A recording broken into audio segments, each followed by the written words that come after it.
సభాధ్యక్షులు సిడబ్ల్యూసి సభ్యులు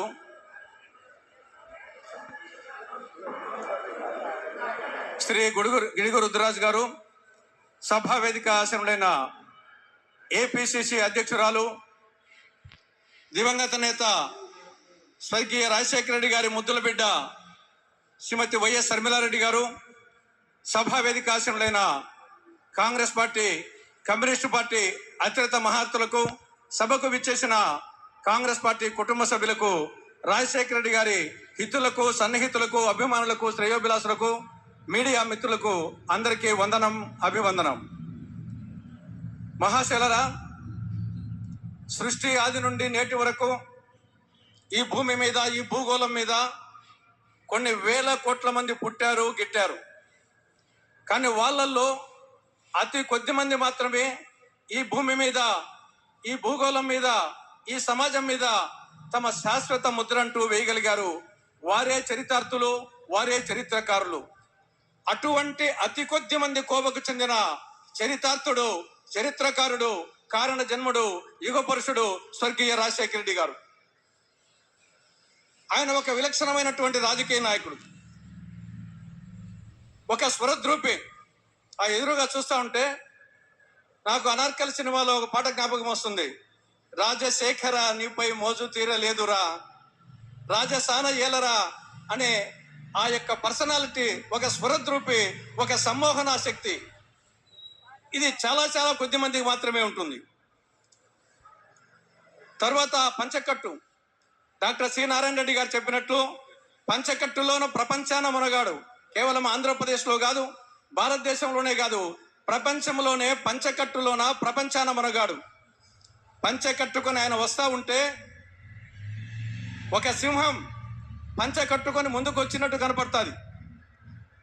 ఒక సింహం పంచకట్టుకొని ముందుకు వస్తే ఎలా ఉంటుందో ఆ విధంగా ఉంటుంది. నాగార్జున సినిమా మాస్ లో ఒక పాట ఉంది. అన్న నడిచొస్తే మాస్, అన్న నిల్చుంటే మాస్. ఆ విధంగా అన్న రాజశేఖర రెడ్డి నడిచొస్తే మాస్, నవ్వితే మాస్, పంచ కట్టితే మాస్, భుజము తట్టితే మాస్. కాబట్టి ఒక మాస్ లీడర్ ఆయన.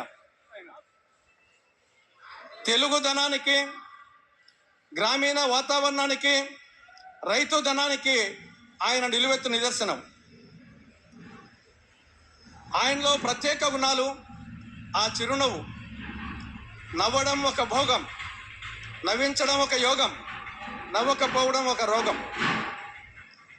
నవ్వడం ఒక భోగం, నవ్వించడం ఒక యోగం, నవ్వకపోవడం ఒక రోగం అనే దాన్ని నమ్మి ఎవరితోనైనా సరే చిరునవ్వుతో పలకరించి, ఆ భుజం తట్టి ఆ సమస్యను వీలైనంత వరకు పాజిటివ్గా పరిష్కరించే ఒక విధమైనటువంటి ఒక మహోన్నతమైన విలక్షణమైన నాయకుడు ఆయన. ఆయనలో 5 ఇంగ్లీష్ సీలు ఉన్నాయి. 1 credibility, 2 courage, 3 compassion, 4 concern, 5 care. క్రెడిబిలిటీకి సంబంధించి విశ్వసనీయత.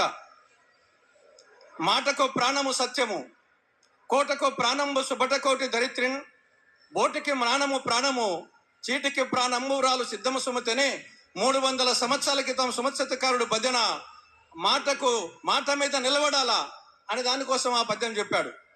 3-6 కానీ 6-3 కానీ అగ్గురారం పాడు కానీ ఇచ్చిన మాట మీద నిలబడాలని, మాట మీద నిలబడే నాయకుడు రాజశేఖర రెడ్డి గారు. అదేవిధంగా కరేజ్, ధైర్య సాహసాలు ఆయన ఉచ్ఛ్వాస నిశ్వాసాలు. ధైర్య సాహసాలు ఆయన ఉచ్ఛ్వాస నిశ్వాసాలు. ఈ సందర్భంగా సైమన్ కమిషన్ ఎదుట ఆనాడు ఆంధ్రకేసరి టంగుటూరి ప్రకాశం పంతులు కాల్చుకోండి అని చెప్పేసి ఏ విధంగా ఎదను చూపించాడో ఆ విధంగా ఎటువంటి సమస్యనా సరే ఆ ధైర్య సాహసంతో ఎదుర్కొనే ఒక సాహసవంతుడు రాజశేఖర రెడ్డి గారు. సరే, మిగతా కన్సర్న్, అందరి పట్ల ఆప్యాయత, జాగ్రత్త తీసుకోవడం, ఇటువంటి. ఇక ఆయన ఒక గొప్ప పరిపాలనాధ్యక్షుడు. అటు అభివృద్ధిని, ఇటు సంక్షేమాన్ని సమపాలలో నడిపాడు. రైతు పక్షపాతి. వ్యవసాయము దండుగ కాదు పండుగ అనే ఒక పండుగ అంటే దానికి మించింది లేదు. ఆ విధంగా వ్యవసాయాన్ని చేయాలనుకున్నటువంటి ఒక రైతు పక్షపాతి, ఒక మహిళా పక్షపాతి, ఈరోజు ఒక వడ్డెర ఉత్తన్న కొడుకు ఎంబీబీ చదివాడంటే, ఈరోజు ఒక చాకలి పుల్లన్న కూతురు ఇంజనీరింగ్ చదివేదంటే, ఈరోజు అనేక మంది యువతి యువకులు డాక్టర్లు, ఇంజనీర్లు, కలెక్టర్లు, బీదవాళ్ళు అయ్యారంటే దానికి కారణం రాజశేఖర రెడ్డి గారు ప్రవేశపెట్టినటువంటి ఈ ఫీజు రియంబర్స్మెంట్ స్కాలర్షిప్ కారణం. ఆ రోజు ఏ విధంగా సతీ సావిత్రి యమలోకానికి పోయి యమధర్మరాజుతో పోరాడి సత్యవంతుని బతికించుకొని తీసుకొని వచ్చిందో, ఆ విధంగా ఎంతో మంది మృత్యు కుహరం లేకపోయి అటువంటి వారిని 108 ద్వారా ఈ యొక్క ఆరోగ్యశ్రీ ద్వారా బ్రతికించినటువంటి ఒక ప్రాణదాత రాజశేఖర రెడ్డి గారు. కాబట్టి ఈ విధంగా రాజశేఖర రెడ్డి గారు చెప్పుకుంటూ పోతే ఎన్నే ఉన్నాయి. రాజశేఖర రెడ్డి గారి అసలైన సిసలైన కాంగ్రెస్ వాది. ఆయన 1975లో యువజన కాంగ్రెస్ జిల్లా కార్యదర్శిగా రాజకీయ ప్రస్థానం ప్రారంభించినప్పటి నుండి 2009 సెప్టెంబర్ 2న పావురాలగుట్టలో పంచభూతాలలో తన ప్రాణవాయువులు కలిసిపోయేటంత వరకు కూడా ఆయన కాంగ్రెస్ వాది. అటువంటి కాంగ్రెస్ వాది అయిన రాజశేఖర రెడ్డి గారు తన చివరి ఆశయం రాహుల్ గాంధీ గారిని ప్రధాని చేయడమే తన చివరి ఆశయం అని చెప్పడం జరిగింది. ఆ ఆశయ సాధన కోసం 2029లో రాహుల్ గాంధీ గారిని ప్రధాని చేసేటందుకు, 2029లో రాష్ట్రంలో కాంగ్రెస్ పార్టీ అధికారంలోకి వచ్చేటందుకు ఆ మహనీయుని జయంతి సందర్భంగా మనందరం పునరంకితం అవుదామని చెప్పేసి మీ అందరికీ సవినయంగా విజ్ఞప్తి చేస్తూ, చివరిగా కొట్టాలిరా 6 కొట్టాలి, పుట్టాలిరా రాజశేఖర రెడ్డి గారిగా పుట్టాలి.